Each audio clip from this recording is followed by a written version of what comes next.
livre. Il nous le montre tous les jours. Guy Carlier, bonjour. Bonjour Guy. Bonjour Cécile, bonjour Patrick, bonjour à tous. Oui, et Guy, vous avez la réponse à la question que tout le monde se pose. C'est d'ailleurs notre question sur les réseaux sociaux ce matin. Est-ce que l'on va vers une guerre, vers un conflit en Ukraine ? Oui, ce matin, je suis en mesure d'affirmer malheureusement que le conflit est inévitable. Car je sais de sources sûres qu'hier, Patrick Roger a passé sa journée à faire le tour des supérettes proches de son domicile afin de constituer un stock de PQ. Et ça, c'est un signe qui ne trompe pas. Ce que je viens de dire, pour plaisanter évidemment, est du niveau à peu près... c'est du niveau des analyses des experts qui envahissent à nouveau les chaînes d'infos en continu.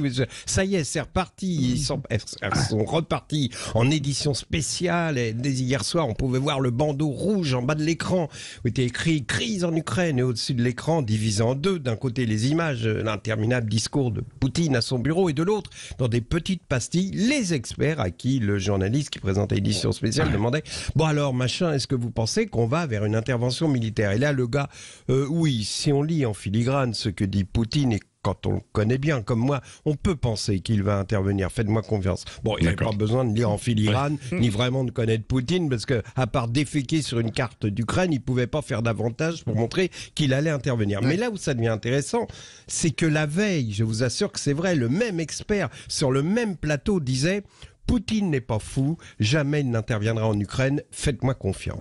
Ah, le faites-moi confiance des cons. Mais au nom de quoi ferions-nous confiance à ces experts en quête du vu à la télé, en quête du moment de gloire dont parlait Andy Warhol? Ils interviennent à propos de tout, n'importe quoi, sur les chaînes d'infos tout au long de la pandémie du Covid.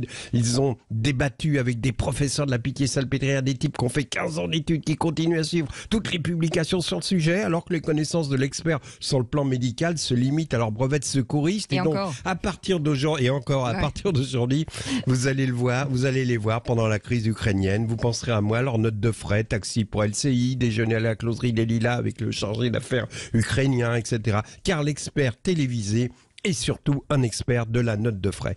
Mais là, j'interromps ce brillant exposé irrésistible de drôlerie sur les experts pour vous dire deux mots un peu plus sérieux au sujet de notre invité de 8h15, Agnès Pannier-Runacher, ministre de l'Industrie. Bon, alors elle va lire évidemment ses fiches Bristol du service de com de l'Élysée, ça on s'en fout. Mais je voudrais revenir sur un épisode méconnu de sa vie lorsqu'elle était directrice du cabinet du directeur général des hôpitaux de Paris. C'est elle qui a été spécifiquement chargée de la mise en œuvre de la réforme de la tarification de l'activité à l'activité de l'hôpital. Alors je vous explique la tarification à l'acte avec un exemple. Le patient arrive avec son scanner que son généraliste avait trouvé douteux.